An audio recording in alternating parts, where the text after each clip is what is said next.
Hello and welcome to this edition of Money's Best Friend with me, Vivek Law.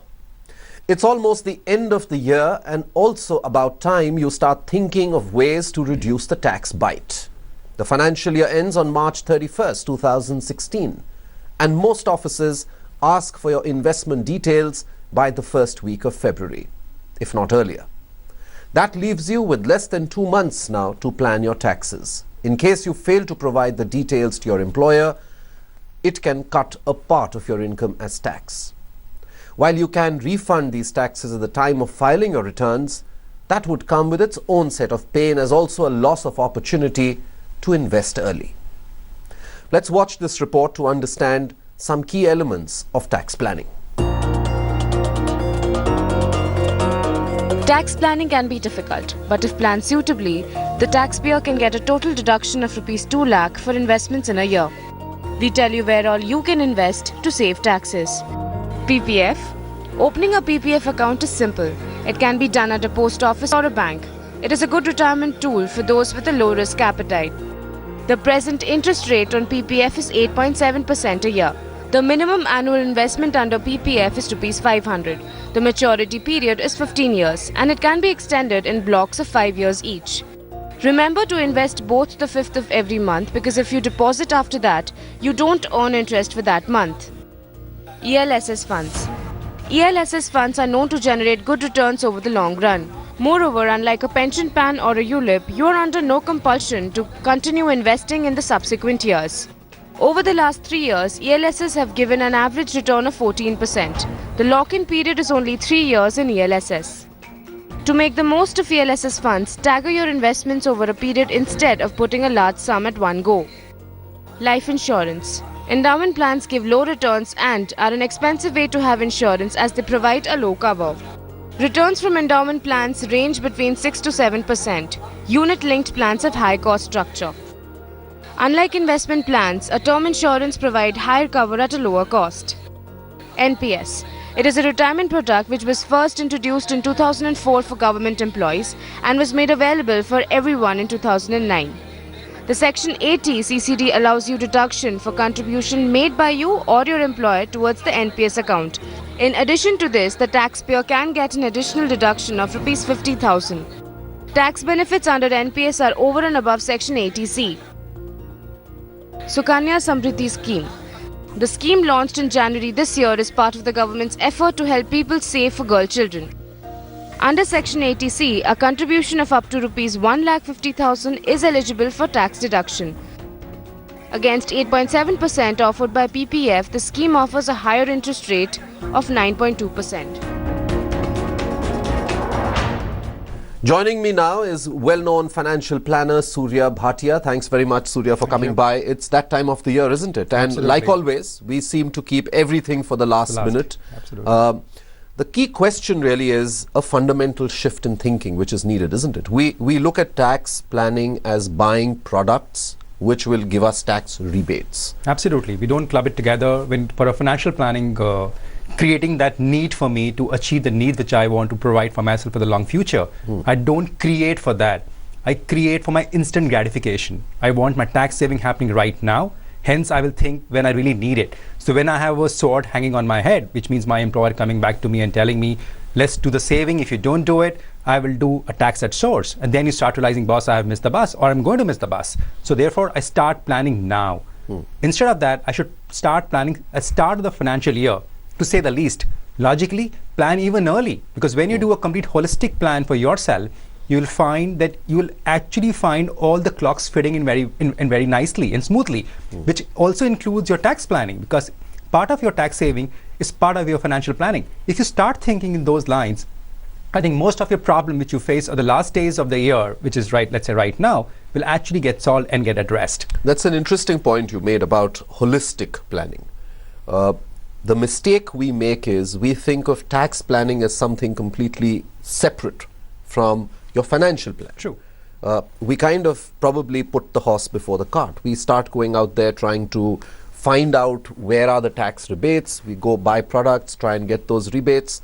And in the process, we don't think about whether we even need some of these products in our portfolio, isn't it? Very right. So how do you go about tax planning. Very right, because when I buy those assets, I've already bought those assets and then think hindsight whether those assets actually fit my requirement. But then by that time, it's already gone by, and I will try to find ways and means to circulate them in my overall achievement of my financial planning. I may end up buying a 10-year product and think of redeeming or surrendering that asset in case I need the money 5 years henceforward. So that's very critical when you think of investing for your tax planning, because by default, all tax investments which gives you a tax saving are lock-in products. They are not open-ended, any of them. The least which it offers you from a tax lock-in is 3 years. But other than that, you have 5-year, 10-year, or even longer duration. So to really see how it really suits you from the liquidity as well as achieving your investment horizon which you may have for all the needs which you may carry. So therefore, that's very, very important that you really create these asset classes based on the needs you have. And once you determine your needs, you can actually create a lot of tax efficiency into the asset which you buy by optimizing and maximizing your tax savings. So it's not necessary that just because the government has given you a benefit, a tax benefit, you must go and make sure that you get that. Because Absolutely. You might end up saving a few thousands, but you're actually perhaps going to end up losing lakhs. My tax saving should always be incidental to my overall planning. If I can achieve it incidentally along with my planning, my job is well done. But in case my needs are such, which means that you may need the money next 2 to 3 years, or even let's say 4 years, then in those cases, I may not think of bringing in my tax planning into play, and I'm happy to pay that small amount of tax, but keeping my money liquid enough for me to provide for my need which may happen.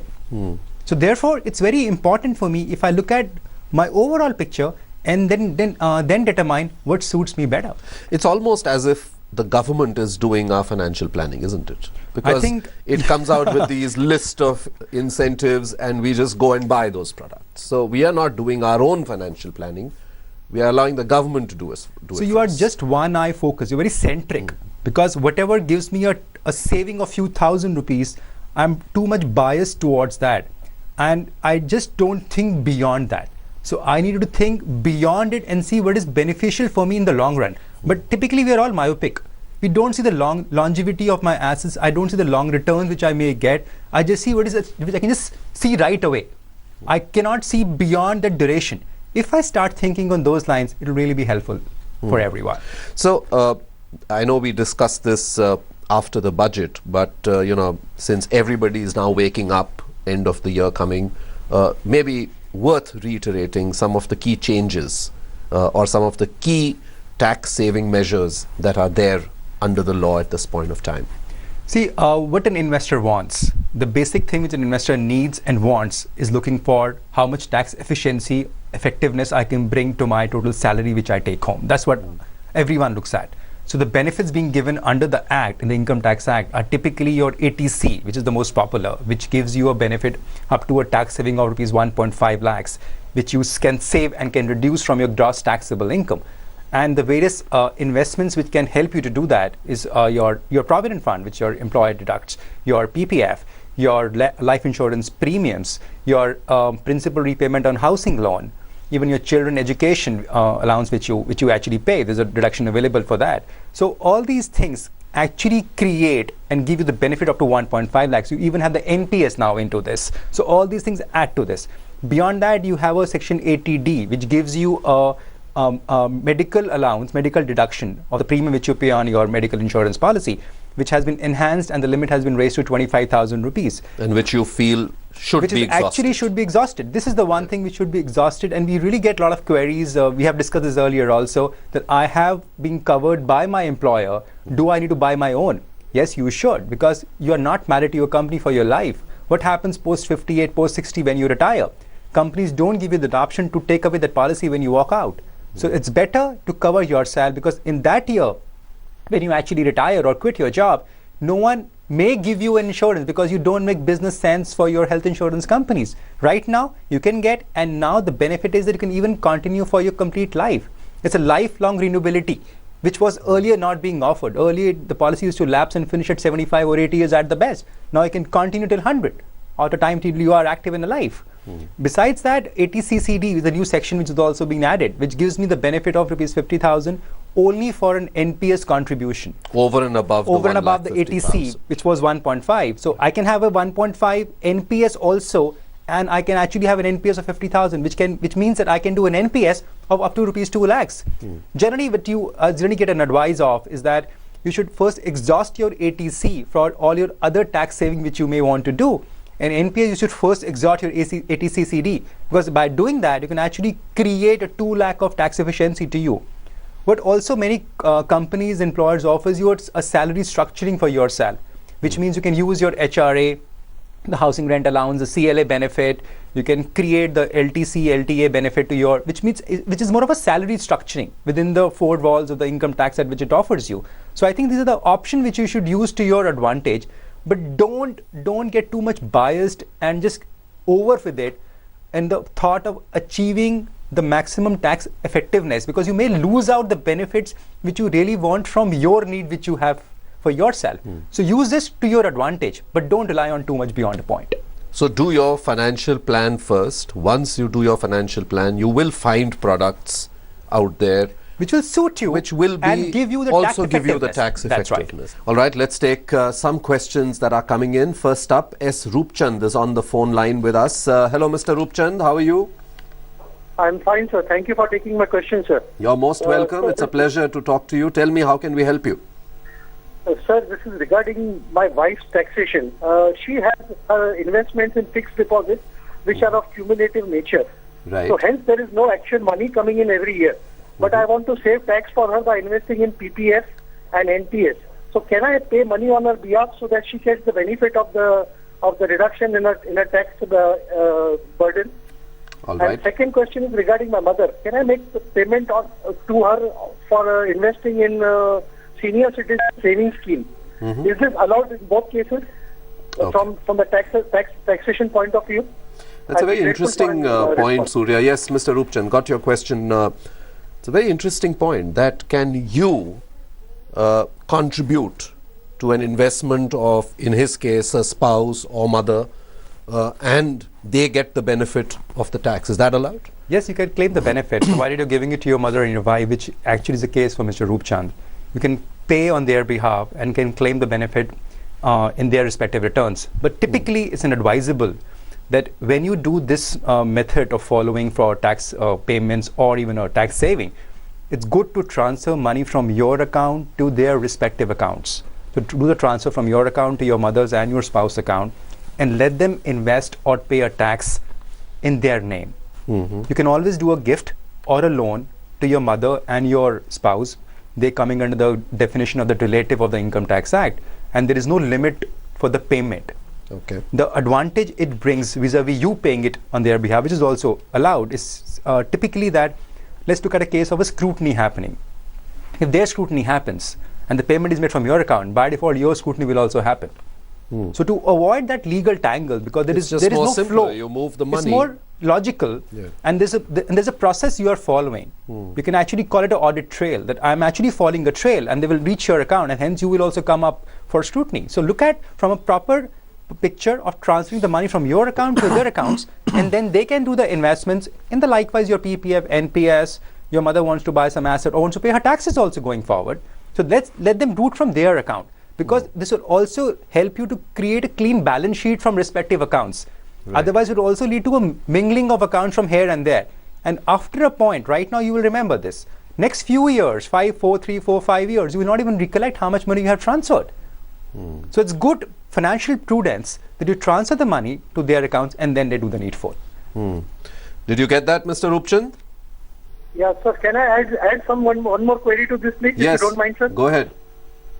Sir, will same thing apply for tax-free bonds, sir? If I can subscribe in their names, because when I apply for tax-free bonds, there hardly is any allotment.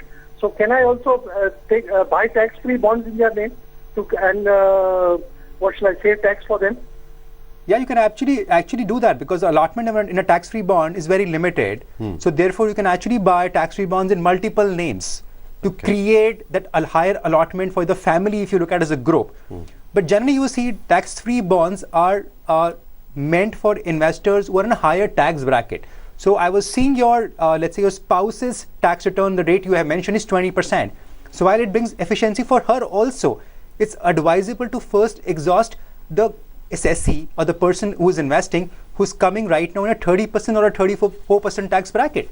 Because there a tax-free bond will give you more tax effectiveness versus a 10% or a 20%, because they can also invest in other asset classes which can give them equal efficiency, if not more.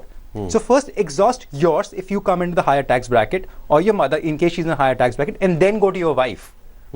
Also, while you can do the transfers from your account to the respective accounts, it's always good you try to create income stream in their accounts which come regularly, so that they can use that money for investments as well as paying taxes. And how do you do that? So for example, a tax-free bond itself, there's no compounding effect in a tax-free bond. It's an annual interest payout. So by default, you will actually get an annual interest coming to your bank, which can be used to further reinvestment and becomes a cycle, a chain for you, because it's a perpetual annual payout. Provided you invested back. Absolutely. I'm assuming you will. Do you recommend tax-free bonds? You talked about NPS earlier, and in NPS also, the big problem is that it's taxable at the time when you finally get your proceeds. Sure. And that's unfortunate, because that takes away a lot of the benefits. Yeah. But what about these tax-free bonds? You talked about liquidity earlier.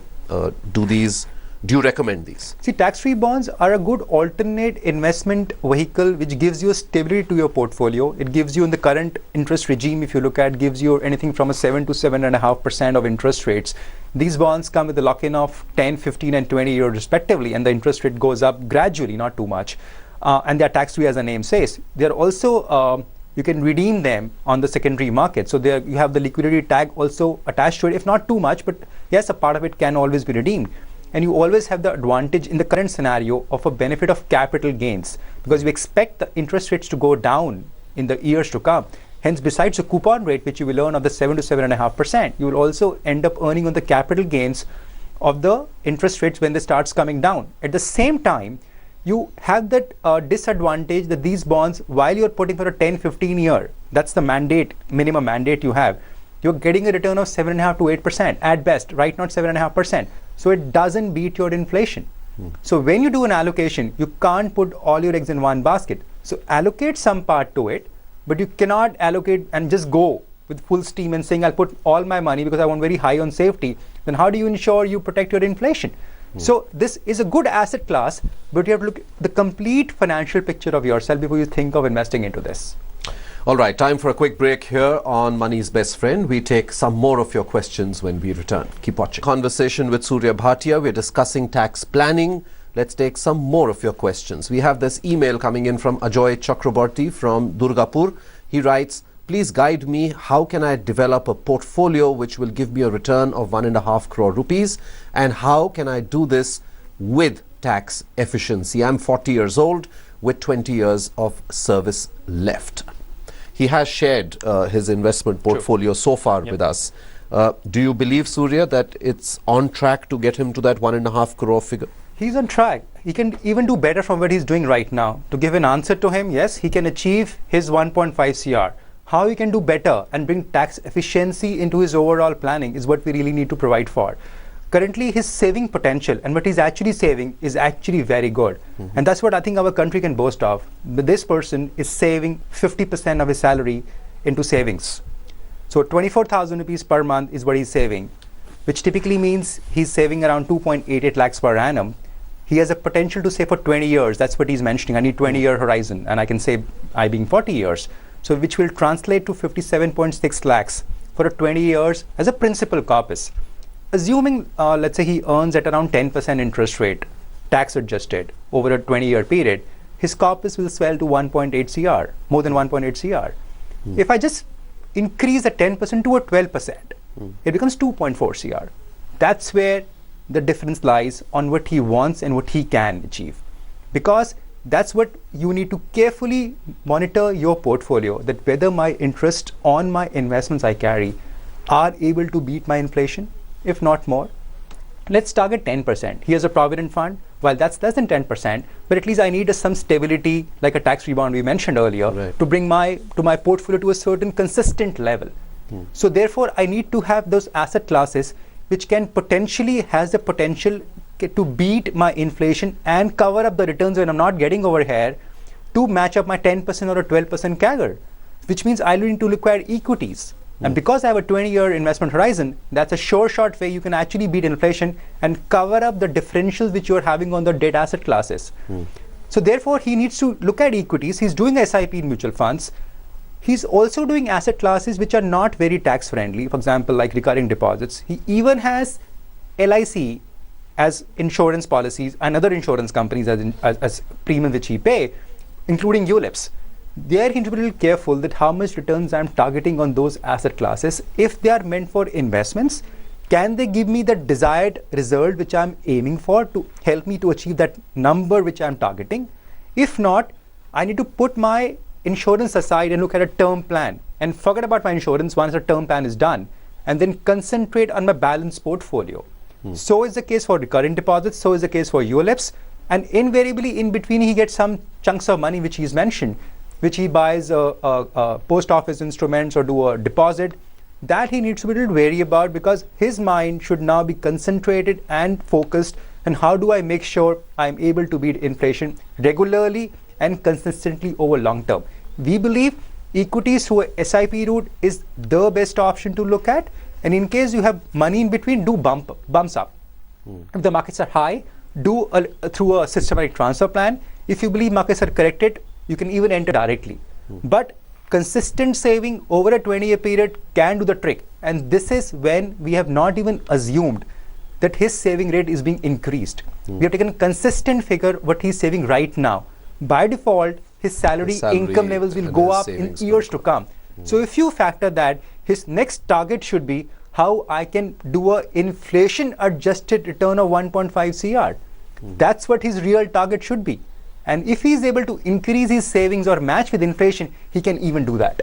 Like always, thanks so much, Surya, for coming by and sharing your perspective with our viewers. That's all we have in this edition of Money's Best Friend. The most important thing to remember while planning your taxes is to keep them in sync with your wealth creation plan, as Surya explained. Ensure that you don't invest purely for the sake of just tax saving. Keep your portfolio and risk appetite in check as well. If you have any queries related to equity, mutual funds, insurance, real estate, gold, then do write into us at moneysbestfriend@aajtak.com, and don't forget to mention your contact details. Goodbye, have a lovely weekend. I think the story of Jyoti Singh, or Nirbhaya as the world knows her, is a story that touches everyone because it could happen to any one of us. And which is why you can empathize so readily with the parents confronted with a situation that she and her husband have to tragically deal with. In her tears, I must confess, it was impossible for me as not just a journalist, but a father and a citizen, not to also in some way break down.